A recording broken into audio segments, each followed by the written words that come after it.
So I applied to four colleges, I think. The schools that I applied to were actually all very different in location. They were in different parts of Tennessee, different academically, and what they offered, different in size. I wanted to have backup, and I wanted to be able to change my mind if I wanted to, because it's okay to change your mind. Do your research on the schools that you know you want to apply to, and make sure that you know when their deadlines are. When does the application process start? What day does it open? When does it end?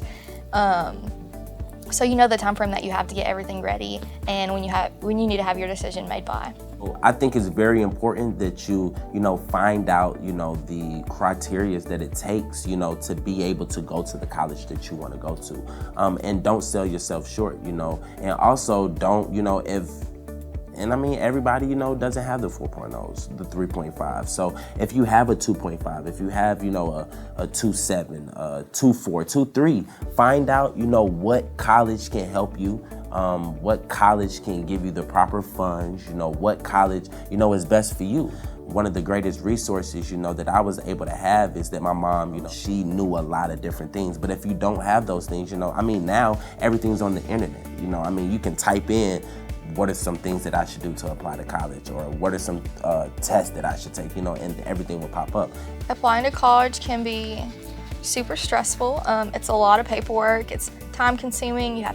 There's all these different elements that go into your application. Just keep a record of everything that you've ever done through high school so you can submit that with your college application. You have to get your transcript ready. You have to take tests, standardized tests that are not easy. Sometimes you have to take them more than once. I did. I took the ACT actually 3 times. I don't really know anyone that likes standardized tests. I don't like them. I'm personally not very good at standardized tests. I took the ACT for the first time going between my sophomore and junior year. I did okay on it, not as well as I wanted to, but I still had time, and that's an important thing about it. If you take it early, you have plenty of time to take it again if you need to. I just kept trying, and eventually it got where I wanted to be on it. I started out, I didn't study very much the first time I took it. I just kind of wanted to go in and see what it was like, I guess. And then after that, I started to study, and my friends and I would all go and have study groups at our house and dinner and stuff. We just studied for the ACT, so that was fun. So I took both the SAT and the ACT. They were challenging to me. I'm just not a test taker, but the first time I didn't do well on the SAT, and I was like, okay, I'm gonna try the ACT. Did the ACT, I was like, no, I'm gonna stick to the SAT. So I went back to the SAT, and I actually did way better. The first time I didn't study.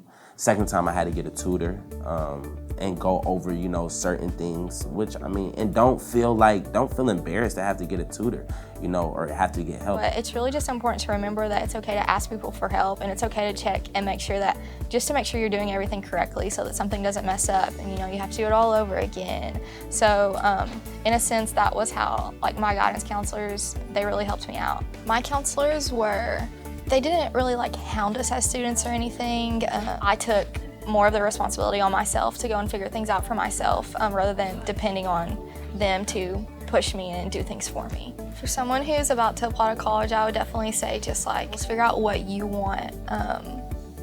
Make sure that you're going somewhere that fits you.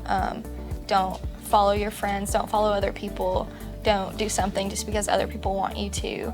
Make sure your decision is based off of you and what you want and what fits you best and what makes you feel the most comfortable.